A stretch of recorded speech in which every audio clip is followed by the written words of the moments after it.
Thank you very much, everybody. This is a very important day. It's a day that we're delighted to swear in Dr. Mehmet Oz as the next administrator of the Centers for Medicine and Medicaid Services, which is a big deal.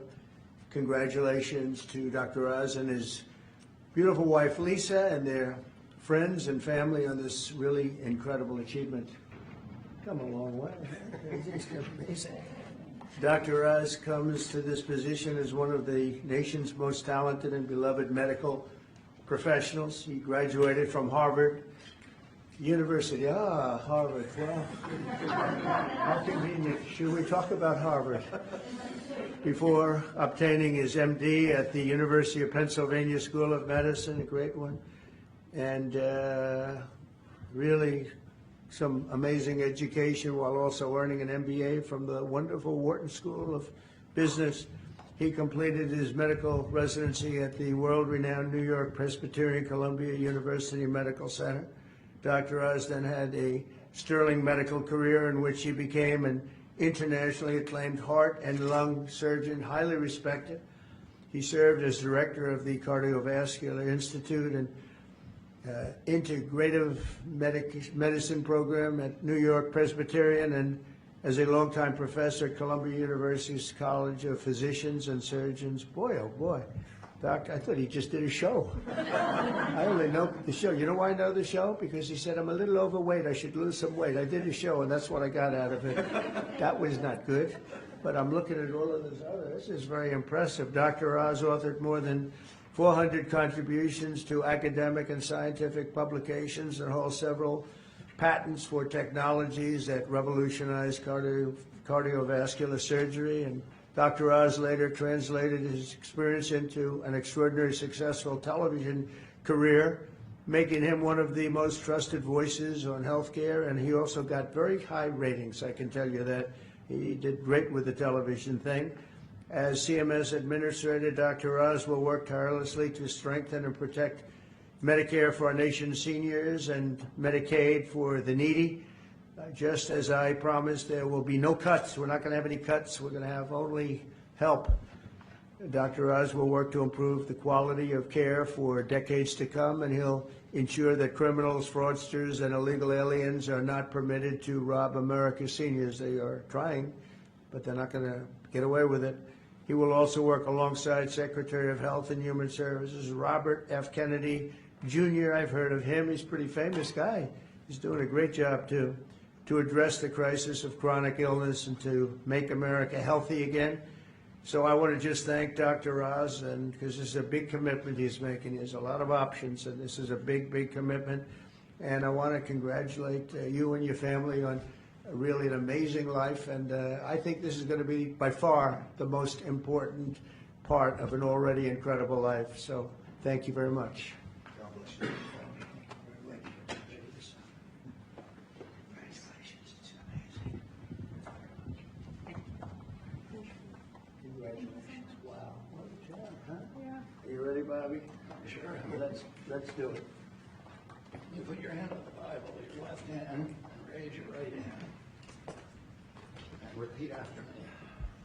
I, Mehmet Oz, do solemnly swear I, Mehmet Oz, do solemnly swear that I will support and defend the Constitution of the United States that I will support and defend the Constitution of the United States against all enemies, foreign and domestic, against all enemies, foreign and domestic, that I will bear true faith and allegiance to the same, that I will bear true faith and allegiance to the same, that I take this obligation freely that I take this obligation freely, without any mental reservation without any mental reservation or purpose of evasion, or purpose of evasion, and that I will well and faithfully and that I will well and faithfully discharge the duties of the office on which I am about to enter. discharge the duties of the office upon I'm about to enter. So help me God. So help me God. God bless you. Congratulations. Thank you, brother.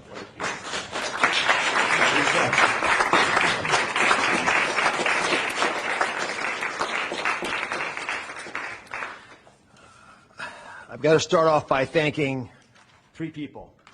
Mr. President, thank you very much. God bless you for leading our nation, but also courageously leading the MAHA movement, really earnestly in your heart wanting to get America to be healthy again, and for giving me an opportunity to help with that mission. Secretary Kennedy has been leading the charge at Health and Human Services. A dear friend, like a brother, has done unbelievably courageous work because he's curious and he's started answering a lot of important questions. And I will treasure for the rest of my days your trust in me to help you with this progress. Thank you. And of course, Lisa, the family, but Lisa in particular, who's had an uncanny ability to identify opportunities and to always keep a clear North Star to keep our family grounded. God bless you, my beautiful one. Let me start with a simple premise. Every great society, everyone, has an opportunity to take care of its most vulnerable and treasures that opportunity. And we're great people, so we will do the same. As we enter the main building, the Humphreys building, where Health and Human Services is located, there's a placard of Hubert Humphrey, and it says that it's a moral opportunity, a moral obligation of government to take care of people in the dawn of their life, the kids, in the twilight of their life, the elderly, the mature, the seniors, and those in the shadows of life, those struggling with disabilities. We want to provide America with access to great care. We want to save the public health insurance programs of this country. That's what President Trump asked me to do when he took this position to administer the programs at CMS. Now, if we're going to do that, we've got to be honest with each other. And a physician, President Trump, has to always do that, right? We've got to share news, sort of presidents, that folks don't want to hear, but it's important for our well-being. So I'm going to give you 4 bullet points to remember. Bullet point number 1, and they're all numbered in order for a reason. Medicaid is the #1 budget item for many states, and it is crowding out education, other important social programs. The states are having a big problem, and that's with the federal government paying most of the bill. Item number 2, healthcare expenditures are increasing at 2% higher than the economy is growing. And because of that, we spend more than 2 times per person on health care than any other country on the planet, and we're not getting value for that. Because number 3 is that we are, in America, experiencing an unfortunate problem, which is medical errors are the number 3 cause of death. Did you know that, Mr. President? It's surprising with that much money invested, we're still having problems. And number 4, our life expectancy, despite all this investment, is continuing to slip back. We're now more than 4 years shorter in our life expectancy than countries that we used to be equal to. But I am optimistic. Why? Because we control our destiny. Because at its very core, we have a generational opportunity, a unique ability to save the healthcare system because we control all the big pieces. America is too great for small dreams. So I've got some big ideas that I'd like to share that we've worked through with my staff who are cordoned off over there, and there's a lot of us. We've got almost more than 6,000 people at CMS working on this and 40,000 contractors helping. So we've got a lot of people. What are we going to do? First, we're going to reduce chronic disease. How do you do that? 70% of the healthcare expenditures of this country are driven by chronic disease. And it is your patriotic duty, I'll say it again, the patriotic duty of all Americans to take care of themselves, because it's important for serving in the military, but it's also important because healthy people don't consume healthcare resources. The best way to reduce drug spending is to use less drugs because you don't need them because you're healthy. And it feels a lot better as well. The President and Secretary Kennedy have been pushing the MAHA agenda because it makes it easier for people to do the right thing, especially the mothers of this great land, because they're the ones who really get caught with this responsibility. They're the ones deciding for their kids. They're the ones we want to empower. And curiosity, which is the key word here, truly asking questions you want the answers to, will allow the MAHA movement to thrive. The next big thing we want to focus on is modernizing Medicare and Medicaid. That's how Americans will get the care that they want, need, and deserve. Need to empower patients and providers, both. The doctors and the patients both have to be equipped with better tools. And the President is showing that he actually does love and cherish Medicare with all these executive orders, like the one on transparency, sir, that really helps us by making sure people are equipped with information. So you shine a light in the dark shadows where so much of the problems happen with the healthcare system. And remember, the most expensive care is bad quality care. That's what we want to stamp out. And finally, we want to crush fraud, waste, and abuse. This is stunning to me. I've got a message for all the bad guys from me, the Secretary, and the President. We are going to stop people from stealing from our most vulnerable, from stealing with the taxpayers of America who are honestly trying to support these programs. And we're going to be able to do it in quite a few ways. We are coming for you. I'll give you a couple examples. Mr. President, these are ones that you may want to use in some of your future conversations. Almost 250,000 people, American citizens, were fraudulently enrolled without their knowledge and exchange programs by brokers who were unscrupulous, stealing from the U.S. government by pretending these people were on programs they never told them about. Tens of millions of dollars, Mr. President, are being spent on illegal immigrants receiving Medicaid in California, and they're pushing the bill to us. Should we stop that? I think so. That will not continue. We're spending about $1 billion on Medicaid programs for dual state eligible patients, which means you live in one state, but the system thinks you're another state, or maybe a third state, and we're paying all 3 states for services you're not getting because you don't live in 3 states all at once. And finally, and this is what really bothers me, there are states who are using Medicaid dollars for people who are vulnerable are being used for non-medical purposes. For example, public labor unions are getting child care through some of this money. That doesn't make sense to me. Housekeeping, I wish I could get that for my home. There's a big problem with student loan repayments taking place with Medicaid dollars. That's not where it should be used. And we are paying for DEI programs. I could go on, but these are all programs, Mr. President, that we have created a war room at CMS to go after, to catch the fraud in real time before the money leaves the federal coffers, so we have the money to reinvest in health care to make it even stronger than it's been before. Together, we're going to make the care better. We're going to make the outcomes improve, and we're going to make sure that America can actually be the healthiest country that could ever possibly be. We'll make America healthy again. God bless you both, sir.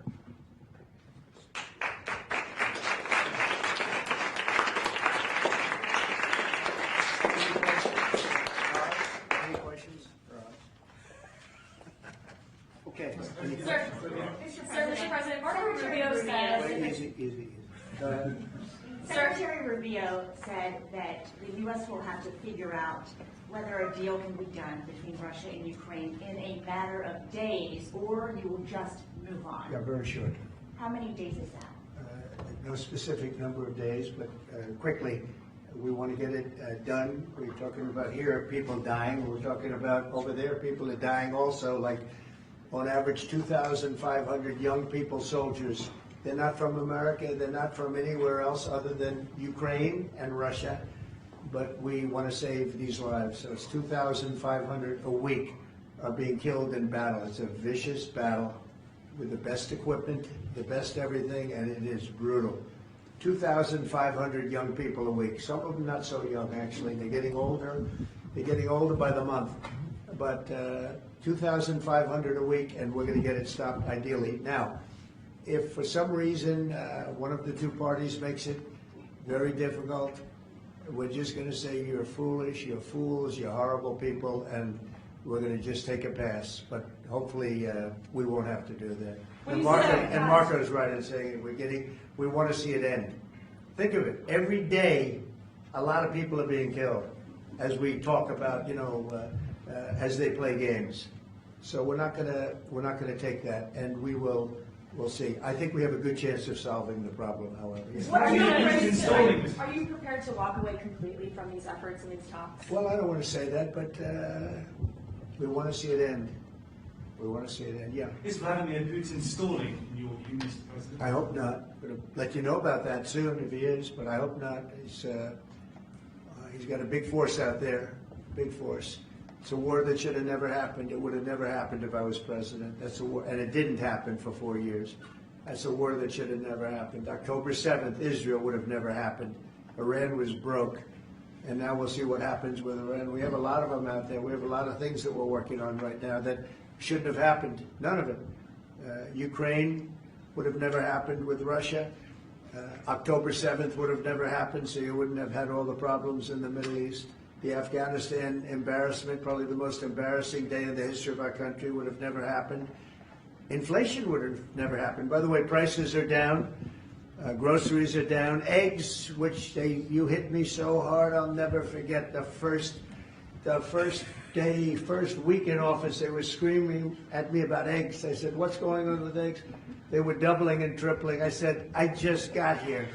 They were up like double, triple, and you couldn't get any. They said, you won't have eggs for Easter. Well, you can have all the eggs you want. I'll tell you, Brooke Rollins, Secretary of Agriculture, did a great job. And the egg prices are down 87%. But nobody talks about that.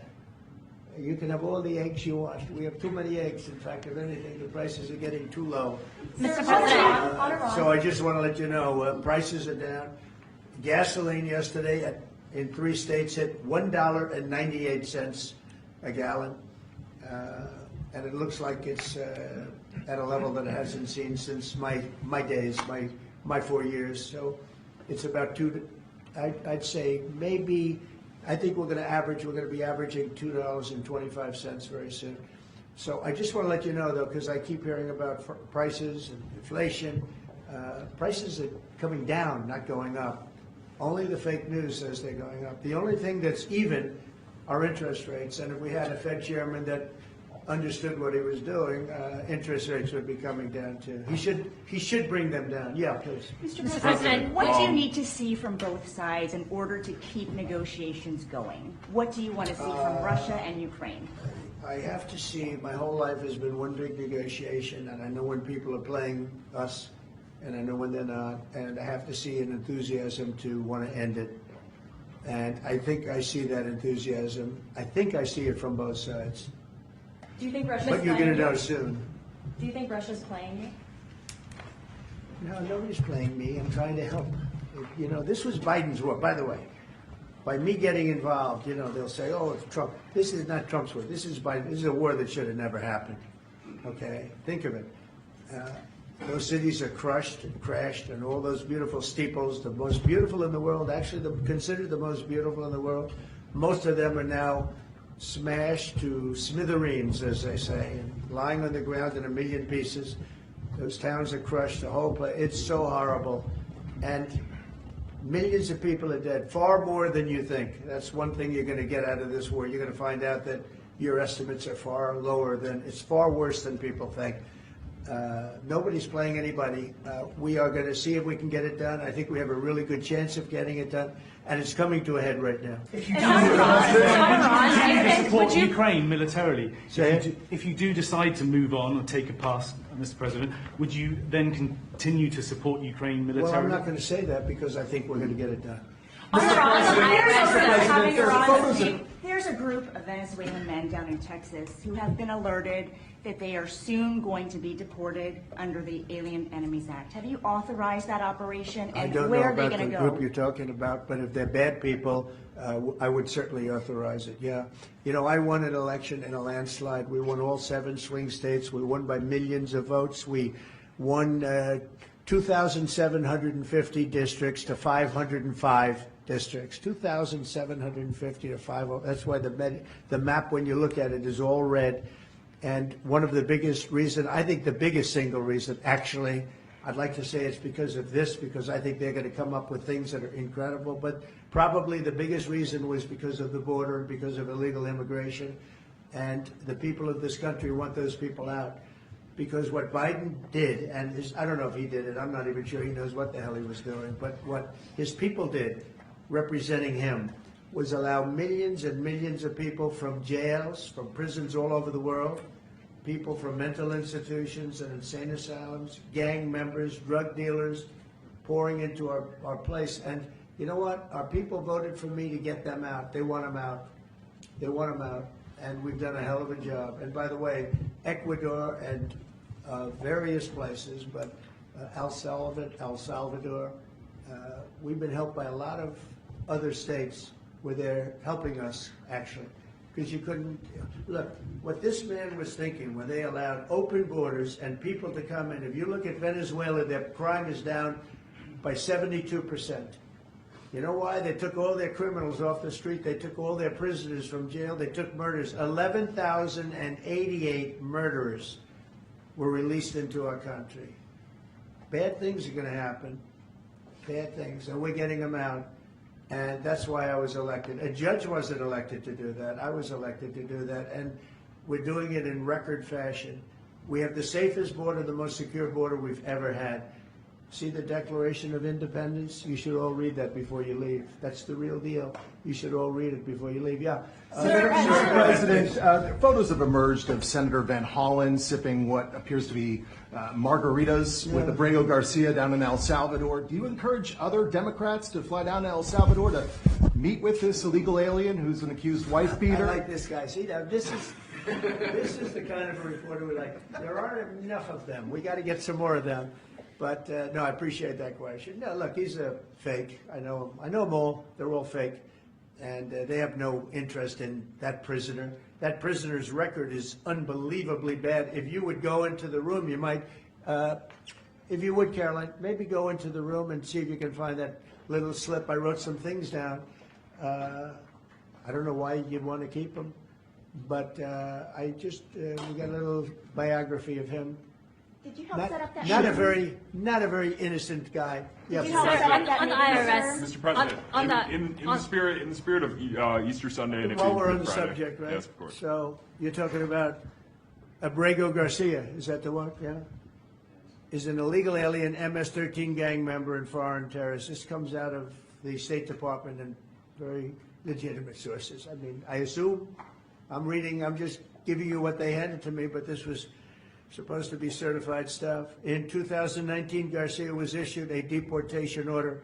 2 separate judges affirmed Garcia was a member of MS-13, which is a gang that may be even worse than Tren de Aragua, and maybe worse. They kill people with knives because it's more painful. Very famous for the knifing and killing of 2 young 16-year-old girls walking to school one day, and they sliced them up into little pieces and killed them. That's MS-13.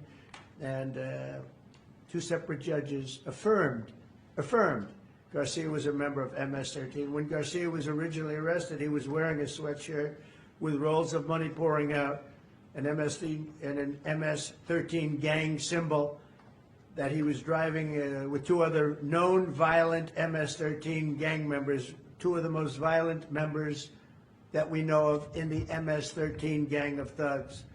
In 2022, Garcia was stopped by the Tennessee Highway Patrol and was found to be transporting 7 people from Texas to Maryland, and he had no driver's license. He was driving violently. In 2020 and 2021, Garcia's wife filed for a protective order from him and said he was violent and abusive and really scary, including allegations that he punched and scratched her on the eye, left her bleeding after throwing her laptop on the floor at her, ripped her shirt, and ripped off her shorts. He then grabbed her arm, leaving very severe marks. Garcia's wife also wrote in court, "At this point, I am afraid to be close to him. I just don't want to be close. I have multiple photos and videos how violent he can be and all of the bruises that he's left on me." She just couldn't get anywhere near him. This is the man that the Democrats are wanting us to fly back from El Salvador to be a happily ensconced member of the USA family. Isn't it a shame? And by the way, I've been hit pretty hard by fake shows, fake news, MSDNC in particular, where they talk about how evil I am, that this man would be thrown out of our country. This man is according to certified statements that we get, is a very violent person. And they want this man to be brought back into our country where he can be free and to stay as a happily Maryland, they call him the Maryland man. He's a Maryland father. No, this is a violent person. Who they don't talk about is that wonderful angel mom who lost her daughter, who had 5 beautiful children, and she was killed violently. And, she spoke, and she spoke unbelievably. I saw it, and the fake news didn't pick it up. She spoke. She was in tears. She's devastated. Her life is, essentially, she's told me her life is like over. But there was I think no stories. Isn't that true? No stories. Yes, sir. 0 stories. It was the most emotional thing. Everybody that watched it, they couldn't believe it. The fake news refused to put it up. So it's very sad. And yet they talk about this guy like he's an angel. See the angel up there? They think he's like that, like a little angel. Do you encourage Sir, other also, Democrats to visit? Would you be open to It has letting no Iran? impact. The way she, look at it. No impact. It's just like unbalanced. Would you do it? Well, go ahead. What I would Sir, do. on Iran, would you be open to letting Iran Sure. keep some kind of civil nuclear program? No Or would impact the entire whatsoever. program need to be dismantled? I'm for stopping Iran, very simply, from having a nuclear weapon. They can't have a nuclear weapon. So the I entire want program Iran dismantled? to be great and prosperous and terrific. I stopped them once they were broke and they didn't have any money for Hamas, they didn't have any money for Hezbollah, there wouldn't have been an October 7th disaster. They were broke, they had no money, and they weren't spending it to terrorist organizations because they had none. When Biden came in, he took all the sanctions off. China wasn't allowed to buy. I said, if you buy, because they're their biggest customer, I said, you buy 1 barrel of oil, just 1 barrel of oil from Iran, and you can't do business in the United States. And by the way, we have nice conversations going with China just to intercede, you know. It's like really very good. But Have you spoken with Xi? with Iran, they can't have a nuclear weapon, and if they have a nuclear weapon, you'll all be very unhappy. You'll all be very unhappy. Have you because spoken with Xi? Who is leading your those life trade will be in talks? great danger. Mr. President. Press out. Everybody out.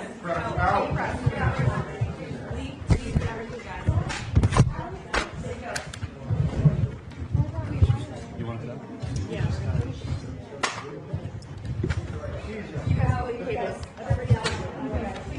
Leaving everything?